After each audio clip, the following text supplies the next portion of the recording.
Hi guys, welcome to another episode of St. Pauli Rising. Now, in the last episode, I ranted and raved and we lost our quite crunched game, frankly, against Freiburg by 3-1, and we were poor and we deserved to lose the game.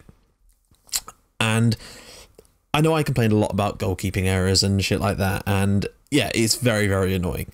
But, you know, if you play better, you can just have to try and score more goals to try and get around all the goalkeeping errors. So we had our winter break, we've had some games, I've changed the tactic, I've changed the opposition instructions, I've made a signing, I've done some things, don't worry, things have been done. You'll see the effect those things had in a second, but things have definitely happened. So firstly, we're just going to go straight into transfers, because I've made two. So firstly, this is Michael Hefele. We signed him from, is it Dynamo Dresden or just Dresden? Basically, we picked him up from Dresden. He's not great in terms of star rating or anything, but he's one of those players that I feel really flies under the radar. A little bit like, I don't know if some of you watched my Fulham series on FM14, but a bit like how Franco Zuccolini had very, very specific attributes for a very specific role. Now let's look at central defender cover. With the exception of acceleration. So 16 heading, 13 marking, 12 tackling. Not bad. Anticipation 12, bravery 15, concentration and decisions 11, determination 17, positioning 11, jumping reach 18, and strength 15. Fact is, he'll be decent cover for the likes of Sobiek and Gunter. And like, I picked him up for like 60 or 50k or something. It wasn't a huge deal of money. Actually, how much was it? 59k. Was how much we paid for him. I did look at a lot of the players you guys suggested. I looked at that free transfer, not free transfer, the transfer list on FM Scout that was suggested to me. Couldn't get any of the players because obviously they were a year and a half into the game now, so that kind of makes sense. Also, I scouted a few younger talents, and like I found a guy at a lower league German club. I can't remember who it was. I think it might have been Unterhachting, and he looked all right. Value sort of 20k. I thought, oh, okay, maybe we can pick him up for 100k. I put in an offer, their counter offer, 33 million quid. Are you having a bubble? Like, seriously. So yeah, we couldn't do that. We have, however, made another sign of the future, which I'm really, really pleased about. This is Wesley Sad, and he was on that list, I believe. We put in an offer for him, and Stad Ren decided that their counter offer would be £12 million. That was how much they wanted us to pay for this guy. So instead, I decided to sign him on a pre-contract, and we've got him, and he's only going to be on like £2 a week. He's 20 years old. We've got him on a 4-year deal. I think he looks very, very. I mean, we've not finished scouting him, I don't think. No, we're still going for that. I'm still trying to work out. I mean, yeah, okay, he's only there, but the fact is, he's an absolutely incredible player. I apologise, that was my phone going off there. I always forget to turn this thing onto silent before I do these recordings. Right, yeah, okay. I think he's going to be quality, and definitely one for the future for us. And he's only 20 years old. He's got a lot of stats that I'm pretty pleased with. Now, obviously, we'll have it on here. So, apart from his passing and work rate, those two really do need to be a little bit higher for the kind of role, but he's decent pace, decent fitness. I mean, yeah, I think he's going to be a good one for the future. Plus, to get him on a free, basically, at the end of the season. So he won't be until the end of the season, but I think he's going to be amazing. And certainly one to rival. Now, you might think, well, why do we need another striker? Well, this, ladies and gentlemen, is why we need another striker. Because I've changed the system. I did a little bit of research and looked at some of our tactics and the players we had available to us, and I basically decided that Ante Budimir needs to be playing games for us. Like, I know he would definitely be saying that, but he is a target man type of player, and we didn't really play a system that involved a target man, but I wanted to try out a 4-4-2, because I've not really done a 4-4-2 before, and I figured, why not change it now? I know it looks a little strange, but trust me, there's not as asymmetrical, it's not as weird as it looks. So we have sacrificed our cam kind of attacking midfielder kind of role, which means Rakowski's going to sort of get thrown about a bit, but he can play on the left or the right anyway. So if anything, it's going to provide extra cover, and he's a quality player, so he can play there. It also means we've now got a lot sort of little and large combination of Budimir and Brandy for the sort of pacey striker. But Budimir is a decent striker, and I think playing as a target man, which is what we've got his position set to, he could be quite decent for us. I've also switched Tribal to being a ball-winning midfielder because we maybe do need that in there as well. So those are the only changes I made to the tactics. We've also knocked off a load of opposition instructions. I'm going into games generally, although I actually will turn this off as well. Generally, I'm going into games like this now. We want to play at high tempo. I do want to stop that short distribution. I found that does work quite well. We do like to play quite wide because we've got a lot of wingers, and we do like passing into space, and we like to keep the ball. Those are kind of my base level things, and everything else I'm going to adjust around that. And that's what I've been trying out. We've only had 3 games this month, and they've all been against massively good sides. So I don't really feel it's a fair representation, but I think there was some signs that things are improving for us anyway, as a team, in those games. So yeah, let's get into the games, and I've got some things to show you, because as much as that is great, and I'm all happy about that, unfortunately, the game is still fucked. So yeah, first game of the month was against Bayern Munich, and I cannot claim that we should be beating Bayern, because we can't. Nobody's beaten Bayern this year, and I think we did well to get a 3-1 against them. When you actually look, we actually created chances against Bayern Munich. This is what I mean. This system created chances. Like, they actually only won 2-1 on clear-cut chances. That penalty was an absolute joke as well. Basically, straight from the kickoff, ball went down the other end. Goalkeeper came out and cleared the ball, and the penalty. In like 22 seconds, they had a penalty, and they scored it. Also, was it Muller's goal? Yes, that Muller's goal was another one of the I've taken a shot from long range, my goalkeeper can't stand up quick enough. Yeah, goalkeeping error again. As was our one. In fact, I'm going to show you this, because I'm going to make this the highlight. I might even show you all 3 of these, to be honest, because there's so much crap. Right, so I'll see you guys in the highlights.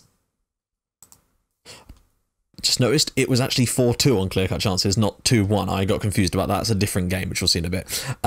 Yeah, so Alaba's penalty early on. Fair enough. Like, we actually created 2 clear-cut chances against Bayern Munich. I was pretty happy with that. Like, 3-1 is not a bad result, considering some of the thumpings they've been dealing out. Anyway, this was their second goal, which I was a little bit more disappointed with, if I recall. Brownie getting the ball in the midfield and is dispossessed. Probably, maybe a foul, I don't know.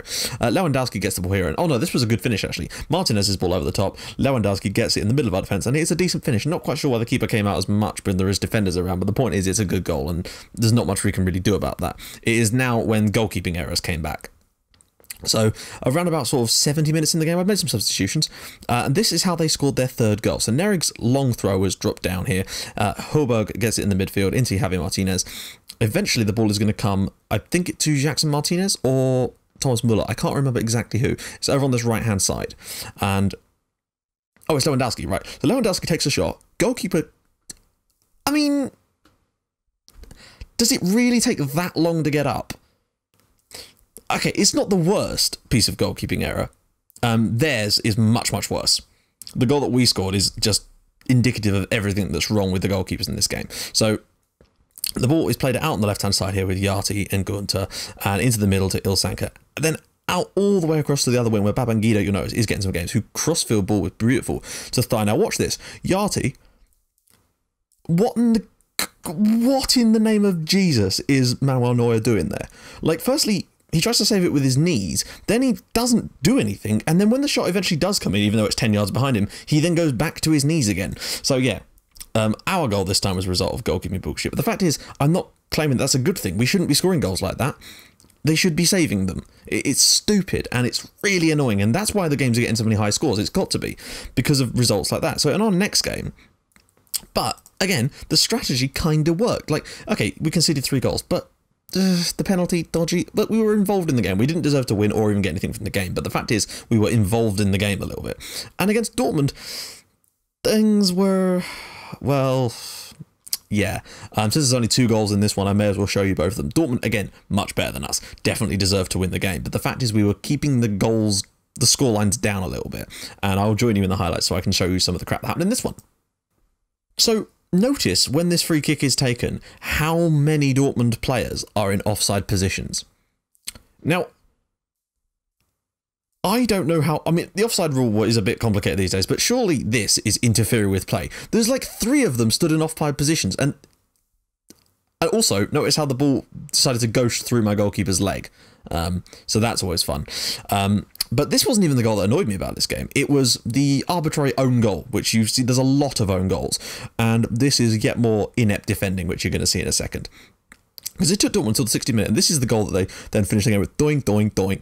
Goes in off of 2 of our defenders, both of whom didn't make any attempt to actually stop the ball going in. They just sort of let it hit them. It just seems that people become like those characters in like a foosball machine. They just have no limbs and can't move them at all. Again, we didn't deserve to win the game. We didn't deserve to get anything from the game.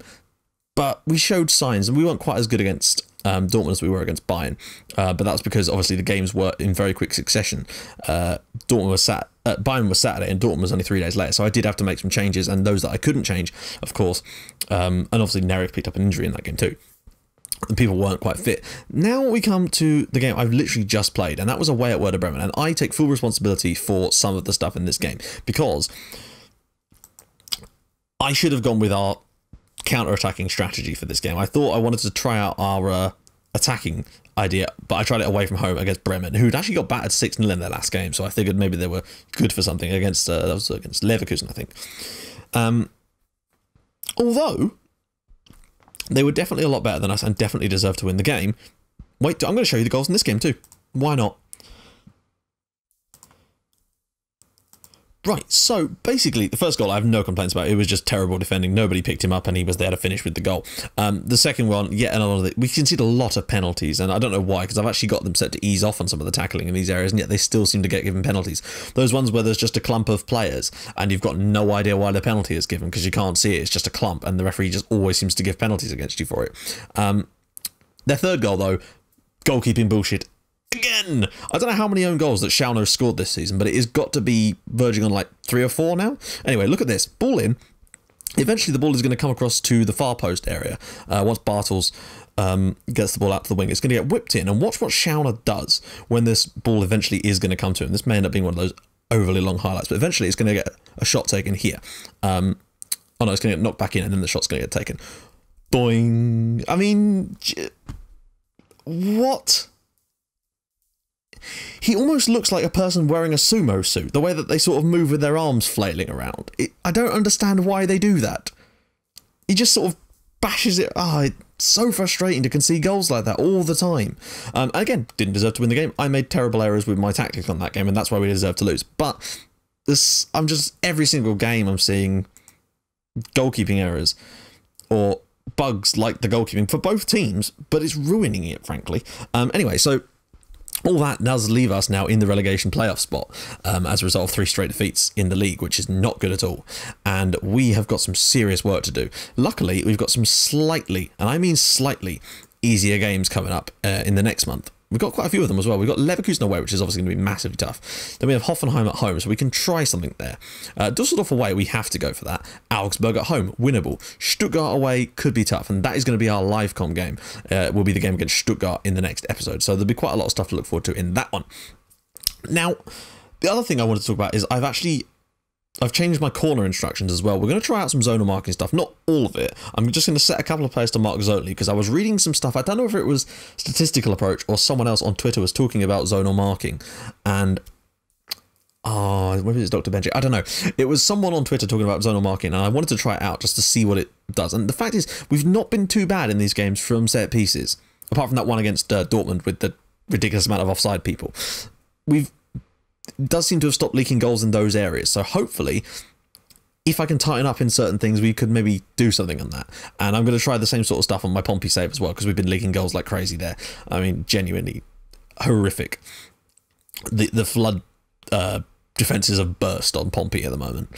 So yeah, that is about that for this episode. I will join you guys in the next episode where we'll be doing the Stuttgart game, and hopefully we aren't dangling perilously in the relegation zone by that point, because we've got some winnable games. Dusseldorf and Augsburg are absolutely huge, and even the Hoffenheim game are huge, but we can't afford to get ourselves on a bad run, basically. Should also point out, still getting the same old problems with squad rotation and backup players claiming, oh, I deserve to get first team football. Well, why are you signing a contract that says you're a rotation player then? Like, I don't like that at all. What's the point in having squad statuses if every single player is going to complain about not getting first team football all the time? Then why not just have them all as key players then, since they're all going to complain anyway? So yeah, that is about that, and I will see you guys in the next episode for the Stuttgart game. So if you like what you've seen, please feel free to drop a great big like on this episode, and if you'd like it even more than that, please feel free to subscribe to my channel for more updates twice a day. So yeah, I will see you guys in the next episode. Bye bye.